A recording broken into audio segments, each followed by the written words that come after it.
मेरे भाइयों, मुझे डर है इस बात का कहीं ऐसा ना हो कि हमारे मुल्क के अंदर ऐसे कवानीन आ जाएं, ऐसे काम शुरू हो जाएं जो कि अल्लाह ताला की शरीयत के बिल्कुल खिलाफ हों, अल्लाह ताला के साथ बगावत के जो ना बिल्कुल मुकाबले में हो, और हम सिर्फ तमाशा देखते रह जाएं कि हमने कुछ नहीं किया।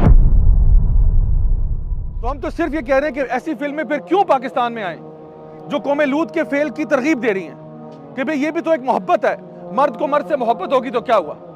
आपने ट्रांसजेंडर का एक ड्रामा जो ना रचा के ये कह दिया कि जी एक मर्द है, हाँ वो महसूस करता है औरत की तरह, वो अपने आप को औरत महसूस कर रहा है, दो मर्दों का आपस में अफेयर चल रहा है और कोई जो है उसके बारे में बोलने वाला नहीं है। सिनेमा घरों में ये फिल्में चल रही हैं और हमारे बच्चे, आज तो चलो हम बच के निकल जाएंगे, कल को ये हमारे बच्चों के सर पे ये बात आएगी। जब अल्लाह माफ करे हमारा बच्चा हमारे घर आए, यानी हमारा बच्चा जावेद जो है उसको किसी जो है ना अहमद से प्यार हुआ है और वो कह रहा है अब्बू मैंने तो फिल्मों में यही देखा है और उसको तो बड़ा खूबसूरत करके पेश किया गया है। अल्लाह माफ करे ये कौम लूत का फेल कहीं हमारे गले ना पड़ जाए। सारी खैर अल्लाह के हाथ में है कि नहीं है? सारी खैर किसके हाथ में है? इज्जत और जिल्लत किसके हाथ में है? हमारा रिस्क किसके हाथ में है? जिंदगी मौत किसके हाथ में? जब सब कुछ अल्लाह के हाथ में, जब सब कुछ अल्लाह के हाथ में, तो फिर मुझे बताए मैं अल्लाह से बना के रखूं या बिगाड़ के रखूं?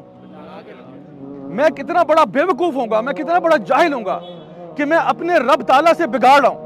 मैं उसकी शरीयत पामाल कर रहा हूं, इस जमीन पर रहता हूं, उसकी दी हुई खुराक खाता हूं, उसकी दी हुई जमीन पर चलता हूं, उसका दिया हुआ लिबास पहनता हूं और उसकी शरीयत को मैं तोड़ूं? कितना बड़ा गुनहगार मैं होऊंगा, कितना बड़ा नमक हराम में होऊंगा कि मैं उस जात की इज्जत नहीं करता जिसने मुझे पैदा किया, जिसने मुझे सब कुछ दिया जो आज मेरे पास है, और मैं उसी की शरीयत को पामाल कर रहा हूं इस मुल्क में। वो मुल्क जो कि ला इलाहा इल्लल्लाह के नाम पर बना था, जिस मुल्क का मतलब ये था, पाकिस्तान का मतलब क्या? ला इलाहा इल्लल्लाह। जो मुल्क बना इस नाम पर था।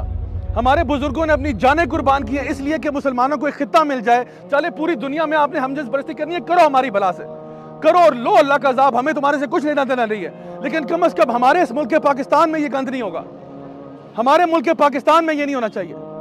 तो इसलिए मेरे भाइयों, अपने दिल में इरादा करें कि हम जहां पे भी हो सके अपनी आवाज कम से कम उठाएंगे, चाहे सोशल मीडिया हो, चाहे ऑफिस हो, चाहे दफ्तर हो, चाहे घर हो, और हम कभी भी चैन से नहीं बैठेंगे जब तक कि हमारे इस मुल्क के पाकिस्तान के अंदर वो कवानीन ना हो और वो नाफिज ना हो जो अल्लाह ताला की शरीयत के मुताबिक हो।